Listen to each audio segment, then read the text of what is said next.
Assalamualaikum warahmatullahi wabarakatuh. Perkenalkan, nama saya Muhammad Amar Fauzan, NRP 52141147 dari jurusan Sistem Informasi ITS Surabaya.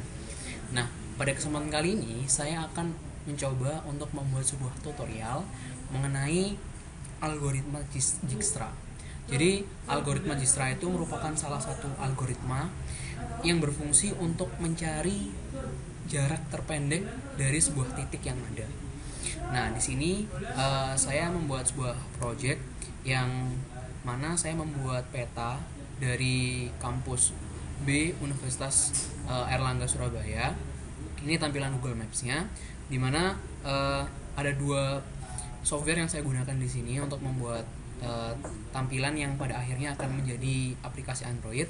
Untuk yang pertama saya gunakan NetBeans. Seperti ini tampilannya.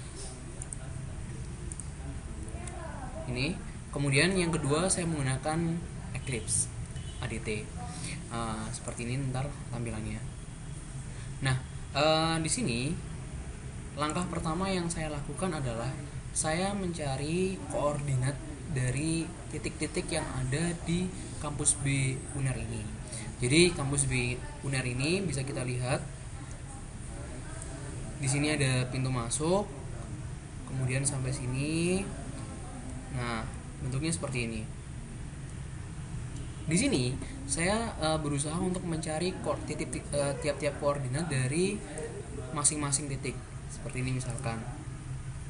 Saya mencari koordinat yang ada di sini, kemudian saya juga mencari koordinat yang ada di sini, tiap-tiap ini. Jadi kalau misalkan kita lihat ini ada muncul seperti ini. Nah, di sini muncul koordinat. Nah, koordinat inilah yang masing-masing nanti akan disambungkan sehingga bisa menghasilkan sebuah garis yang ketika semuanya sudah terintegrasi menjadi satu, maka akan tampillah peta dari kampus B UNER ini. Kemudian algoritma Dijkstra ini yang nanti bertugas untuk mencari jarak terpendek yang nanti akan bisa user pilih. Misalkan kalau misalkan saya berada di pintu utama, saya mau misalkan ke Fakultas Psikologi, bagaimana caranya? Nah, nanti bisa kita lihat. Oke, jadi yang pertama ini saya akan menemukan terlebih dahulu hasil NetBeans yang telah saya gunakan, yang telah saya buat, sehingga bisa menampilkan sebuah interface seperti ini. Jadi saya run hasil dari codingan yang saya buat, yang nanti setelah ini akan saya jelaskan kepada Anda. Nah, tampilannya seperti ini. Tampilannya seperti ini dengan ada beberapa tampilan menu-menu seperti ini, ada menu zoom seperti ini. Nah, tadi koordinat-koordinatnya sudah saya hubungkan seperti ini sehingga bisa terciptanya sebuah peta yang seperti ini. Kemudian sederhananya seperti ini. Ketika saya mengklik asal, kemudian akan muncul ini. Kemudian saya pilih misalkan di sini bukan berbentuk string tapi integer, berbentuk nomor. Jadi misalkan saya dari titik 0, saya mau pergi ke misalkan ya. Saya mau pergi ke mau ke 35 misalkan. Nah, jarak terpendeknya seperti apa? Maka saya bisa lihat di sini enter. Nah, di sini akan bisa kita lihat zoom in. Nah, di sini akan terjadi perbedaan warna. Oh, jadi titik 0 itu masuk. Kemudian kita down. Nah, seperti ini. Kemudian jadi kalau misalkan ini berbentuk interface-nya. Kalau misalkan outputan yang bisa kita logikakan, kita bisa melihat seperti ini. Kalau saya dari 35 ke 0, maka langkah yang saya lalui seperti ini. Dari 35 ke 34 ke 36, kemudian ke 38, ke 42, ke 44, 45 hingga akhirnya ke 0. Seperti itu. Nah, dari situ kita bisa melihat bahwa ternyata dari algoritma Dijkstra ini sangat membantu. Maka dari itu di sini saya akan menjelaskan kepada Anda bagaimana saya membuat tampilan seperti ini. Jadi yang pertama logikanya adalah di sini saya membuat G-frame peta yang bisa dilihat. Ini adalah tampilan desain, kemudian ini tampilan dari source-nya. Oke. Jadi intinya itu kurang lebih pasti kalau misalkan dari desainnya terlebih dahulu zoom, pasti gimana caranya bisa membesarkan, kemudian up ini membawa ke atas, down ke bawah, right ke kanan, kemudian X ini maksudnya keluar, kemudian asal ini menginputkan dari asalnya dari mana, tujuannya itu menginputkan tujuannya nanti di mana, kemudian enter itu melakukan proses algoritma Dijkstra. Kemudian search itu maksudnya adalah kita mencari suatu lokasi. Nah, untuk codingannya, jadi intinya dari codingan ini pertama pasti codingan dari algoritma Dijkstra yang ada di sini, algoritma Dijkstra, logikanya dia bisa membuat suatu logika di mana jadi dia mencari satu persatu hingga akhirnya dia menemukan pola terpendek. Kemudian di sini yang paling penting dari tampilan peta ini adalah di sini saya menginputkan tiap-tiap koordinat. Koordinat ini masing-masing merupakan link list dari kumpulan lokasi. Nah, di sini itu koordinatnya saya dapatkan tadi dari Google Maps seperti ini. Kalau misalkan ini The Masjid, saya ketikkan di sini. Nah, di sini ada muncul ini. Nah, ini merupakan tampilan dari koordinat yang bisa kita gunakan nantinya di dalam pembuatan aplikasi ini. Kemudian dari koordinat-koordinat ini, di sini ada suatu metode di mana yang namanya isi data jalan, di mana link list ini merupakan link list yang bertugas untuk menghubungkan satu titik dengan titik lainnya. Jadi tadi titik pertama dihubungkan dengan titik ke 0 dia digabungkan dengan titik ke 1, ke 1 dengan kedua dengan ketiga, dan begitu seterusnya. Nah, di sini ada jeda. Kenapa? Ada tulisan kebalikan di sini, ada notnya kebalikan. Kenapa? Jadi algoritma ini nanti harus bisa membaca dari 0 ke 1 maupun sebaliknya dari 1 ke 0. Nah, makanya saya buat kebalikannya. Kalau tadi ada dari 0 ke 1, saya buat 1 ke 0. Kalau tadi ada 1 ke 2, saya buat 2 ke 1, seperti itu. Kemudian codingan penting di sini adalah di sini ada konversi lone ke screen. Jadi dalam artian karena bahasa koordinat yang ada di sini itu harus dikonversikan ke ukuran dari screen, maka ada codingannya di sini. Seperti ini codingan dari konversinya. Kemudian ada hitung jarak, di mana salah satu fungsinya nanti adalah, jadi setelah dikonversikan, konversi ini benar-benar yang ada pada metode ini, private double hitung jarak ini, dia benar-benar merupakan konversi ke dalam angka. Katakanlah misalkan 5 meter atau 7 meter, atau misalkan jaraknya dari satu titik ke titik lain 7 km, dia yang bertugas. Nah, di sini vertex itu digunakan sebagai salah satu objek yang mana nantinya akan bertugas untuk bisa membuat program dari algoritma Dijkstra ini berjalan. Jadi vertex saya ada sampai 1, 2, 3, 3. Kemudian ada final agency, ini dia perjabangan dari tiap-tiap titik yang ada. Seperti itu agensinya. Ini sudah ada konversi jaraknya. Jadi dari 53 ke 52 itu jaraknya ini. Bisa kita lihat. Nah, dari 53 ke 1 seperti apa, dari 70 ternyata jaraknya. Jadi ini merupakan konversi dan tampilan sekaligus tampilan percabangan.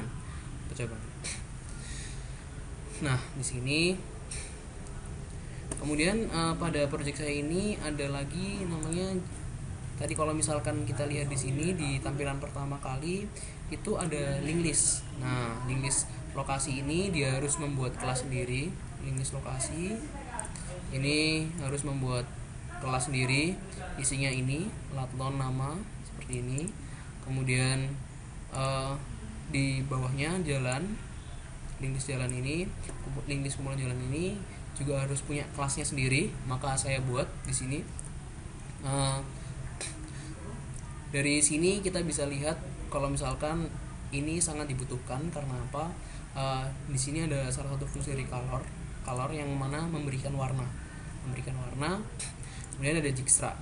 Nah, Dijkstra ini merupakan kelas yang saya buat yang bertujuan untuk memproses, sehingga akhirnya warna biru yang tadi dihasilkan ini bisa muncul dengan baik dan benar, seperti itu. Nah, itu mungkin gambaran sederhana yang bisa saya jelaskan di pemrograman NetBeans ini. Jadi kalau misalkan di NetBeans ini kurang lebih tampilan yang saya bisa berikan seperti ini. Mungkin satu hal yang mungkin tadi belum saya praktekkan itu misalkan saya search seperti ini, kemudian misalkan saya mencari lokasi FIB seperti ini, Fakultas Ilmu Budaya. Nah, nanti akan tampil seperti ini, bulat. Mungkin seperti ini. Nah,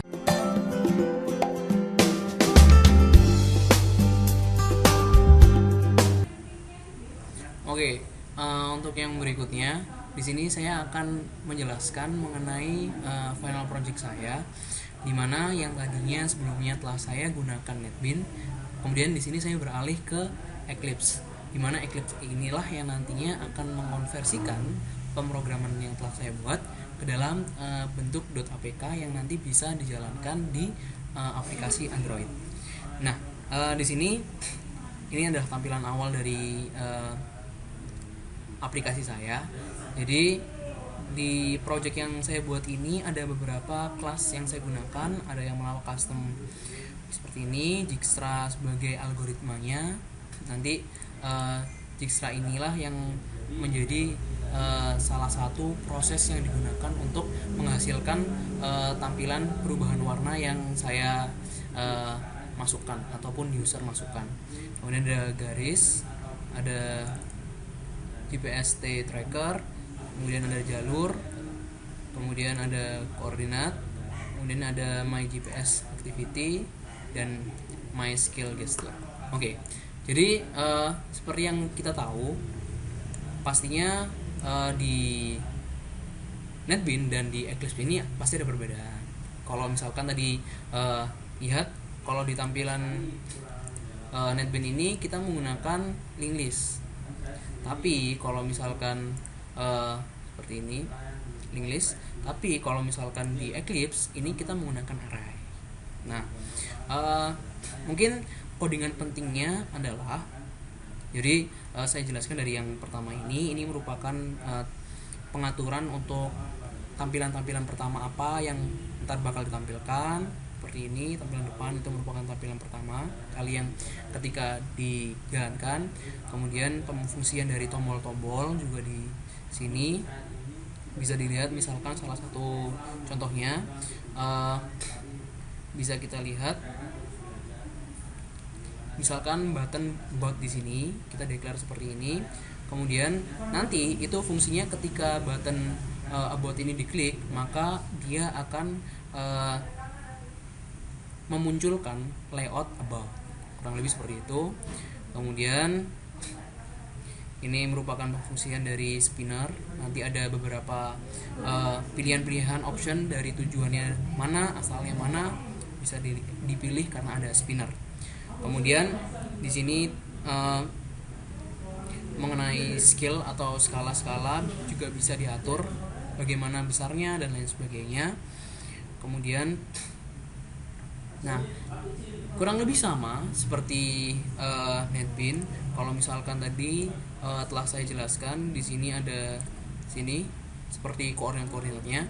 Di sini sama, di Eclipse sama, tapi di sini harus menggunakan float karena memang basis dari Eclipse ini sendiri berbasis float, sehingga harus menggunakan F seperti ini. Nah, dimulai dari 0 sama, saya declare array-nya ini my kota. Kemudian di sini merupakan ada lagi array my garis yang mana menghubungkan satu titik dengan titik lainnya. Kemudian saya logikanya sama, kalau misalkan ada 01 maka ada 10, jadi ada double seperti ini. Kemudian Di metode ini, metode proses ini merupakan metode yang digunakan untuk melakukan logika Dijkstra. Maksudnya apa? Saya menggunakan if else di sini. If else di sini itu bertujuan salah satu logika percabangan. Misalkan ambil contoh di sini, kalau misalkan ini ada nilai asal itu pintu masuk, source-nya 0. Kalau misalkan tujuannya itu misalkan ke 0 juga. Kalau misalkan tujuannya ke 3, kalau misalkan tujuannya ke 5, kalau misalkan tujuannya ke 6. Jadi tiap-tiap titik pasti punya tujuannya masing-masing. Nah, ini semua diproses di metode proses. Nilai asal, kemudian ada lagi misalkan nilai asalnya masjid, maka dia punya percabangan lain dan tujuan lain. Maka kita dengan seperti ini, if nilai tujuan equals pintu masuk, seperti ini, source 3 dari mana? 3 merupakan urutan dari masjid dan 0 merupakan urutan dari pintu masuk. Seperti itu. Pasti tiap-tiap tempat ini memiliki tempatnya masing-masing sebagai nilai asal. Seperti itu. Ada banyak di sini sampai terakhir. Kemudian di bawah dari codingan ini ada tampilan seperti ini. Tampilan ini atau codingan ini itu berfungsi untuk pewarnaan, dimana ketika nantinya sudah user memilih dari asal mana tujuan mana, maka akan muncul garis green di sini. Green perubahan warna menjadi hijau sebagai petunjuk bahwa itu merupakan titik terpendek. Kemudian codingan pentingnya ini ada perubahan skala di sini. Kemudian mungkin codingan pentingnya di tampilan ini kurang lebih itu yang menjadi salah satu titik poin dari codingan yang cukup penting yang perlu dijelaskan. Kemudian Dijkstra ini merupakan codingan yang mana proses dari algoritma Dijkstra semuanya terjadi di sini. Jadi di sini bisa dilihat bahwa ada ini public Dijkstra ini merupakan pemrosesan dari Dijkstra yang mana nanti kalau misalkan tadi dilihat di sini kalau misalkan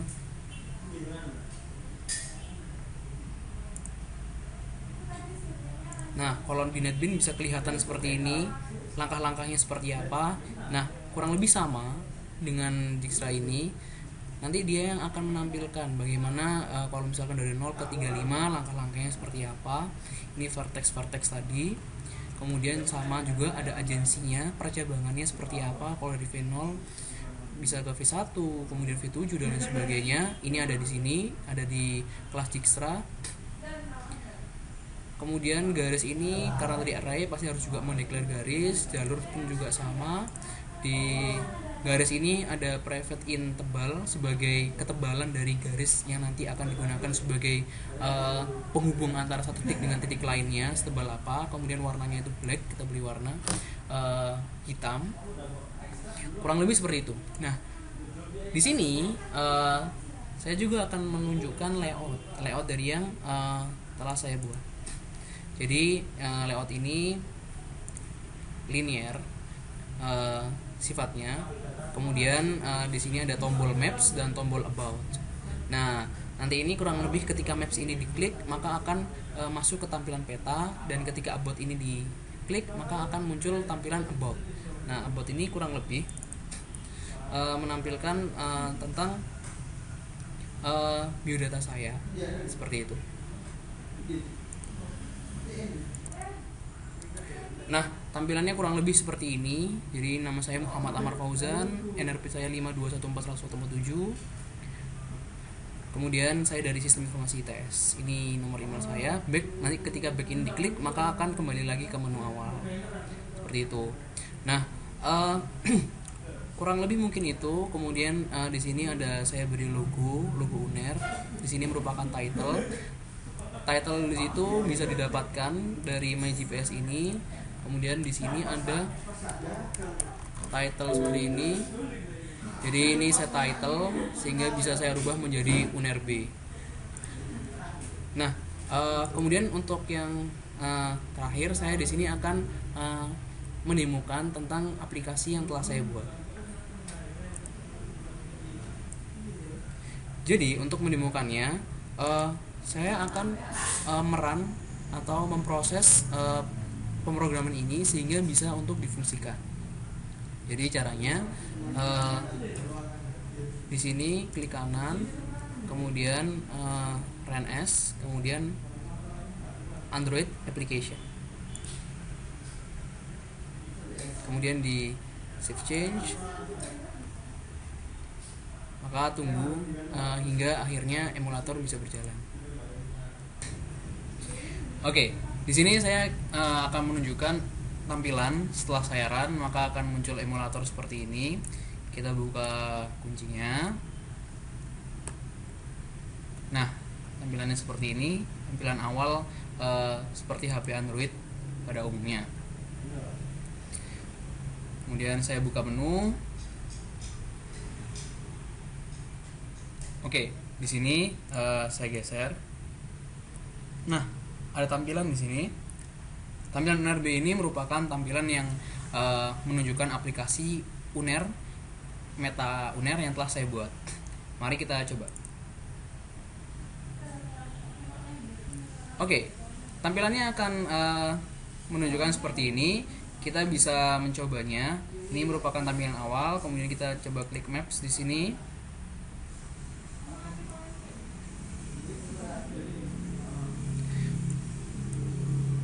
Nah, di sini kita bisa melihat tampilan dari peta yang telah kita buat seperti ini. Untuk menggunakan dari program proses Dijkstra yang telah kita buat, double klik, kemudian akan muncul tampilan seperti ini. Dari pintu masuk, kita bisa memilih tujuan kita. Tujuan kita mau dari mana? Misalkan dari pintu masuk. Terus, misalkan kita mau pergi ke, bisa kita lihat di sini. Misalkan kita mau ke Prumdo 1. Nah, kemudian kita klik OK. Nah, di sini kita bisa melihat ternyata jalannya adalah seperti ini. Kurang lebih tampilannya seperti ini.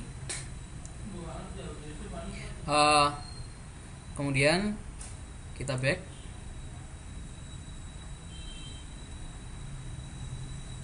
Kita jalankan lagi.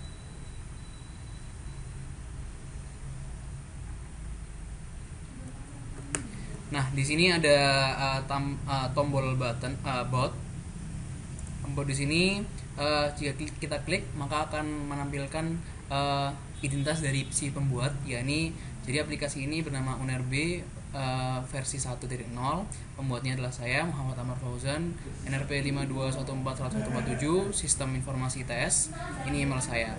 Back, kemudian kembali ke menu awal. Mungkin itu saja yang bisa saya sampaikan pada presentasi Final Project AIST kali ini. Semoga apa yang saya sampaikan bermanfaat, dan harapan saya bahwa aplikasi ini bisa bermanfaat bagi banyak orang.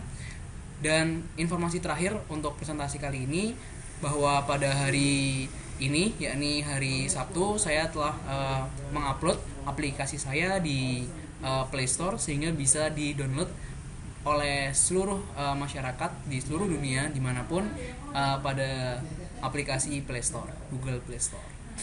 Itu saja, semoga bermanfaat. Wassalamualaikum warahmatullahi wabarakatuh.